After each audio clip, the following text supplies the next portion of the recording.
वक्रतुण्डं महाकाय सूर्यकोटिसमप्रभ निर्विघ्नं कुरु मे देव सर्वकार्येषु सर्वदा। मंगलम भगवान विष्णु मंगलम गरुड़ध्वज मंगलम पुंडरीकाक्ष मंगलाय तनो हरि। देखिए, हम आप लोगों को हमेशा शिव से जुड़ी हुई कथा करते हैं और शिव के ही बारे में कथा बताते हैं, शिव पुराण के ही बारे में। कहीं से भी आप लोग पता लगा लीजिए, क्योंकि शिव का नाम लेने से, शिव की कथा सुनने से, शिव के मंदिर में जाने से, शिव काशी का परिक्रमा करने से उसका समस्त पाप तत्काल नष्ट हो जाता है। इसीलिए कहते हैं कि आप लोग भी पुण्य की भागी बनिए।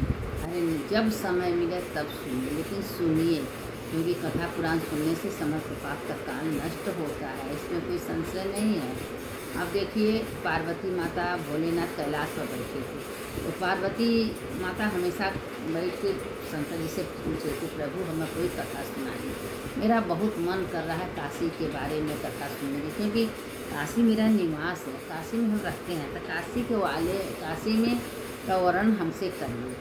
तो भोलेनाथ पार्वती जी से कह रहे हैं, तो देखो पार्वती, एक कथा हम तुमको सुनाते हैं कि एक ब्राह्मण थे, उनको एक पुत्र, और वो जो ब्राह्मण की बहुत तपस्वी थी, इतना तपस्या करती थी कि दिन रात भगवान के दर्शन में, पूजा में, तप में, जप में रहती थी। लेकिन ब्राह्मणों को कभी कुछ पता नहीं चलता था। और वो लड़का जब दिन पर दिन बड़ा हुआ, उसे उसका संगत ही बहुत बुरा मिल गया। जब संगत बुरा मिल गया तो उसकी माँ समझाती थी, बेटा अच्छा कर्म करो, सही राह पर चलो, भगवान का भजन करो, कीर्तन करो, लेकिन उसको पल्ले कुछ पड़ता नहीं था। वो धीरे धीरे बाप के घर में चोरी करके बाप का धन ले जाके बेस्या को दे देता था, मदिरा में लग जाया, इसी तरह चोरी में लग गया। उसका दिन पर दिन उसका बुरी संगति पड़ने लगा। तो एक दिन क्या हुआ, ये घर का जब धन खत्म कर दिया तो उसके पिता जो थे उसको मार पीट के घर से निकाल दिया, तुम्हारे घर में रहने लायक नहीं, जाओ। तो एक दिन दोनों मित्र मित्र तो लड़कों को नाश करते हैं, मित्र अगर सही मिल गए तो लड़का सही रास्ता पर चल गया, मित्र अगर गलत मिल गए तो लड़का बुरे रास्ता पर चल गया। दोनों मित्र मिल के राजा के घर चोरी किए, बहुत सा धन चोरी किए, और सारे पैसा वो लेके बेस्या के पास चला गया। जब बेस्या देखी तो पलंग के नीचे मदिरा रखा था, उसको फुसला के मदिरा उसको 3 गिलास पिला दिया, मदिरा में नशे में तुत हो गया। तो उसका सारे धन लेके उसको मार पीट के घर से निकाल। अब उसके मित्र कहें कि मित्र, जो कल के हम लोग तीनों मिलकर चोरी किए थे उसमें हम लोग का भी हिस्सा है, हम लोग को हिस्सा दीजिए। वो सारा किस्सा बता दिया कि अरे यार, बेस्या के पास चले गए, उनको मार पीट के निकाल दी, उनको क्या नशा का पिला दी, मेरा सारा धन ले ली। अब वो लड़का जो अपने पिता के पास आया, उसके पिता ने डंडा मार के उसको घर से निकाल। अब वो लड़के दोनों सोच लिए इससे हम कुछ मिलने वाला नहीं है। उसको क्या किए कि जंगल में ले गए, इतना मारे तो उसको अधमरा कर दिए, अधमरा करके जंगल में छोड़ दिया। और जंगल में अपना पड़ा था, लेकिन उसको सांस था, उस सब सोचे कि मर गया, सांस था। और जंगल में जब पड़ा था तो अब उसने वहाँ से साधु महात्मा का टोली आ रही थी। ओम नमः शिवाय, ओम नमो भगवते वासुदेवाय, ओम नमः से मंत्र बोलते आ रहा था। और वो देखा कि अरे जंगल में ये लड़का पड़ा है, मर गया है कि जिंदा है, सब उठाए तो सांस चल रही थी। अब वो साधु संत महात्मा सब उठा के अपने आश्रम में ले गए, उसको दवाई किए, सब कुछ किए। धीरे धीरे उसको होश आया। जब होश आया तो अपने कर्म को पछताने लगा कि मैं तो बहुत बुरा कर्म किया, बहुत पाप किया, माता पिता को कष्ट दिया और घर वालों को कष्ट दिया, हमको तो सारे दोस्त मार के जंगल में फेंक दिए थे। लेकिन भगवान की कृपा थी, भोलेनाथ की कृपा थी, हम बच गए। अब जो साधु महात्मा संत थे उसको दवा बाटी थी। अब उसने ऐसा शिव में रमण गया कि लगा शिव पुराण सुनने लगा, शिव कर चर्चा करने लगा, शिव का कथा सुनने। एक दिन क्या हुआ कि काशी मंडप का परिक्रमा करने लगा, शिव शिव शिव शिव शिव शिव शिव करके लगा परिक्रमा करने, और पूरा काशी का परिक्रमा करके आया। फिर वो कथा सुनने लगा, कथा सुनाने लगा, कहा कि हे भोलेनाथ, हमने बहुत पाप कर्म किया। ये कथा सब पार्वती जी को भोलेनाथ ने सुना रहे थे। और उसने गंगा स्नान किया, वरुणा में स्नान किया, वरुणा गंगा 80 में स्नान किया, जितने काशी में 5 तीर्थ थे, कुछ गंगा में स्नान किया, राजगिरी में घाट में स्नान किया, 80 में स्नान किया, दशाश्वमेध स्नान किया, सब स्नान किया। स्नान करके पूरे काशी का परिक्रमा किया। तो अपने जो साधु संत थे उनसे कहे कि हम तो इतना पाप किए हैं, मेरा पाप को प्रायश्चित कैसे होगा? तो कहा अगर तुमको पाप को प्रायश्चित करना है तो तुम काशी का पंचकोशी करो। वो सब 5 दिन में 5 कोशी किया। पंचकोशी की देखिए कई हजारों के पाप का पंचकोशी से नष्ट हो जाते हैं। अगर एक बार कोई काशी में परिक्रमा कर लेता है, काशी का पंचकोशी कर लेता है, इतनी बड़ी महत्व है काशी के पंचकोशी का। अब उसने काशी में पंचकोशी किया। जब काशी में पंचकोशी किया, देखिए सारे कथा शिव पुराण की हैं। आप लोग से बार बार कहते हैं, आप इसको सुनिए, आत्म तत्व का ज्ञान होगा कि हमारे हृदय में हर समय भोलेनाथ बैठ के अच्छा बुरा। भोलेनाथ बहुत दयालु हैं, कभी भी अपने बच्चों को कष्ट नहीं देते हैं। अगर आप थोड़ा सा भगवान का नाम लीजिए, परिक्रमा कीजिए, भगवान के मंदिर में भगवान खुश हो जाते हैं। भोलेनाथ उतने में खुश हो जाते हैं क्योंकि सारे संसार के पिता हमारे भोलेनाथ देवों के देव महादेव हैं। तो अब परिक्रमा किया, परिक्रमा करके आया। अब उसने ओम नमः शिवाय, ओम नमः शिवाय, ओम नमः शिवाय मंत्र जपने लगा। करते करते साधु संत से कहा कि हम तो बहुत पाप किए हैं, बचपन से पाप किए हैं, मेरा कोई धर्म नहीं है। कहें तुम जब काशी की परिक्रमा कर लिए, तुम हमेशा शिव शिव शिव कर रहे, शिव के नाम से तुम गंगा नहाए, पंचगंगा नहाए, राजघाट गंगा नहाए, 80 बढ़ना नहाए, तो तुम्हारा पाप रह कहाँ गया? तुम्हारा सारा पाप नष्ट हो गया। उसने कहा कि ठीक है, मेरा पाप जब नष्ट हो गया है तो हम एक बार अपने पिता से मिलना चाहते हैं। तो कहें कि चलो। अब वो साधु महात्मा सब लेके आए।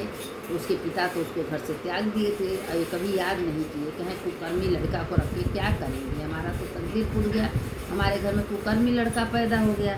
वो साधु संत लेके आए। कहें कि जाओ। दरवाजे पर खड़ा होकर शिव शिव शिव शिव करने लगा। अब उसके माता पिता कहें कौन ऐसा है भाई हम लोग को सुख शांति दे रहा है, शिव का नाम ले रहा है। और वो बहुत शिव के भक्त थे। उसके पिता हमेशा कथा सुनाते थे शिव का पुराण। तो आया कि ये क्या करने आया है? तो साधु महात्मा उसको बुलाए। कहा तुम्हारा बेटा जो है निष्फल हो गया, निष्पाप हो गया, पंचकोशी किया है, भगवान का नाम लिया, शिव कथा सुना, अब वैसे नहीं रह गया, अपने गलती का एहसास इसको हो गया, गलती का पछतावा किया है कि हमने बहुत बड़ा पाप किए हैं। कहते हैं ना कि काशी में एक बार कोई मदिरा पान कर लेता है तो उसका बहुत बड़ा प्रायश्चित होता है। जब वो प्रायश्चित करता है, पूरी काशी का परिक्रमा करता है, दिन रात भगवान का नाम ले, तभी उसका पाप दूर होता है। और एक बार अगर कोई मदिरा पान कर लेता है, वो ब्राह्मण पुण्य होके उसको बहुत करोड़ों का पाप लगता है। तो उसने सब उसे महात्मा कहा ठीक है, कहें आप लोग के कहने पर ठीक है, हम घर में बुला लेते। घर आया। घर आने के बाद सवेरे उठता था, नहाता धोता था, भगवान का पूजन करता था, पार्थिव शंकर जी बनाता था, बना के पूजा करता था। ओम नमः शिवाय, ओम नमः 24 घंटा उसके मुँह से ओम नमः शिवाय, ओम नमः शिवाय। देखिए भगवान का नाम लेने से हमारे जन्मों जन्मों के पाप नष्ट होते हैं। हम सारा काम करते रहें, भगवान का नाम हमेशा लेते रहें। अब वो अपना क्या किया कि सारा काम कर रहा है, सवेरे सुतले उठो ओम नमः शिवाय, ओम नमः शिवाय, ओम नमः शिवाय, शिव शिव शिव। फूल लेते था, फूल तोड़ने जाता था, शिव शिव शिव ओम नमः शिवाय करता था। और दीप दान करता था। पूजा करते करते करते करते बहुत साल हो गए। सवेरे हुए पिता खुश हो गए कि चलिए जो पाप कर्म किया बचपन में किया, अब जवानी में कम से कम सुधर गया। बहुत अच्छे खानदान की अच्छी परंपरा की लड़की से शादी हुआ। वो लड़की जो शादी हुआ पतिव्रता निकली, वो हमेशा पति के आचरण में रहने वाली, पति के हर में सहयोग करने वाले। जब वो पूजा पाठ करता था तो उसका सहयोग करती थी, माला फूल सब सजाती थी। अब दोनों बड़े खुश वाले। अब सास ससुर जो ब्राह्मण थे बहुत खुश हो गए कि बहू भी हमको मिल गई। तो धर्मशाला घर में अगर स्त्री अच्छी मिल जाती है तो 7 कुल को तार देती हैं। अगर घर में स्त्री बुरी निकल गई तो 7 कुल को डुबो देती हैं। इसीलिए कहते हैं स्त्री पर, औरतों पर पूरी दुनिया डिपेंड रहती है। अगर औरत अच्छी हैं पूरे खानदान का कल्याण कर देती हैं। अगर औरत गंदी हो गई हैं, किसी पर पुरुष को किसी दूसरे को गलत निगाह से देखती हैं, वो समझ जा दुनिया को पूरा डुबो देती है। इसीलिए औरत को पूरा निर्भर रहता है। तो उसकी पत्नी बहुत अच्छी मिल गई, पतिव्रता निकल गई। दोनों मिल के पूजा पाठ धर्म कर्म करने लगे। माँ बाप जो ब्राह्मण थे बहुत खुश हुए। कहे कि बेटा अब हम तो देख रहे हैं तुम अच्छे हो गए, तुम्हारी पत्नी भी अच्छी आ गई है, तो हम जा रहे हैं काशी तपस्या करने। अब उसके जो ब्राह्मण थे अपना थोड़ा सा कपड़ा लिए चले गए गंगा के तट पर, काशी के किनारे बैठ गए पलस्ती मार के। और ये जब कथा ये सब शंकर जी पार्वती जी को सुना रहे हैं कि देखो पार्वती, तुम्हारे काशी नगरी की इतनी महिमा है कि कोई काशी नगरी में बैठ के एक माला जप करता है तो 10,000 के बराबर होता है। और गंगा के किनारे दोनों तपस्या करते करते बहुत सालों बीत गया। तो शंकर पार्वती जी अपने रूप बदल के आए, कहे तुम ब्राह्मण वरदान मांगो, बहुत तपस्या की हो, इतना दिन तुम्हारा तपस्या का अंत नहीं है। कहे हमको कुछ नहीं चाहिए, बस यही चाहिए कि तपस्या करते करते मेरा आत्मा शंकर जी के चरणों में विलीन हो जाए। भगवान का तथास्तु। तो अपना तपस्या कहें ठीक है, तुमको अगर विलीन होना तो बताओ। तपस्या करते करते एक दिन क्या हुआ कि दोनों पति पत्नी का आत्मा शंकर जी में विलीन हो गया। आवागमन से छुट्टी पा गए। अब उनका न जन्म होना है न मरना, वैसे आत्मा अजर अमर है, तो आत्मा को शंकर जी अपने में मिला लिए। कहें तुम ब्रह्म हो, तुम आत्मा हो, तुम ब्रह्म हो, तुम शरीर हो नहीं। तो अपना शंकर जी अपने में मिला लिए। पार्वती माता कहती हैं कि जो मेरे नगरी में, जो मेरे ससुराल में, जो काशी नगरी में अगर आके जब तक पूजा करता है, परिक्रमा करता है, मेरा शिव शिव नाम लेता है, अन्नपूर्णा जी का परिक्रमा करता है। काशी में देखिए, अन्नपूर्णे सदा पूर्णे शंकर प्राण बल्लभे ज्ञान वैराग सिद्धार्थम भिक्षाम देहि च पार्वती। ये माता अन्नपूर्णा की नगरी है। अन्नपूर्णा नगरी में माँ खुद कही हैं कि जो मेरे नगरी में आएगा कभी भूखा नहीं रहेगा, और उसको किसी न किसी बहाने से, किस बहाने से, किस रूप में उसको माता अन्न प्रदान करती है। तो माँ खुद वरदान दी है। अब देखिए इसका कथा यह है कि काशी नगरी में कोई आता है, माता अन्नपूर्णा उसको भूखा नहीं रखती है, उसको अन्न धन वस्त्र से भरपूर करती हैं। काशी में हमेशा अन्नदान चलता है, और कोई ऐसा जगह नहीं है जहाँ की भोजन काशी में न मिलता हो। इसीलिए कहते हैं कि काशी नगरी तीनों लोकों से न्यारी है। देखिए काशी में अगर बाहर से आप कहीं पाप कर्म किए हैं, काशी में आके प्रायश्चित करें, तत्काल उसका नष्ट हो जाए। लेकिन काशी में पाप की हैं तो उसका प्रायश्चित नहीं है। कई हजार पहले तो आपके मरने के बाद गणेश जी लेते हैं, गणेश जी दंड देने के बाद भैरवनाथ लेते हैं, जब भैरवनाथ दंड देने के बाद तब उसको मुक्ति करते हैं।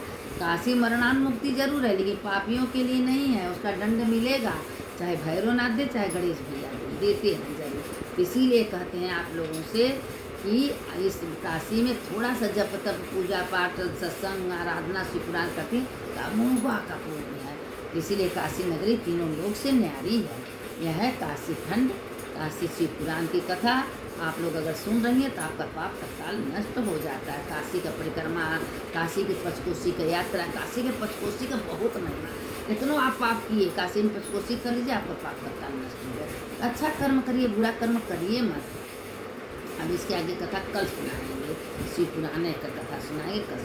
शंकर की कथा बड़ी हो जाती है, आप लोग सुनते नहीं है, इसे बार बार कहते आप भी सुनिए, दूसरों को सुनाइए, तो लाइक करिए, सब्सक्राइब करिए, दूसरों को भेजिए, पुण्य की भागी बनिए।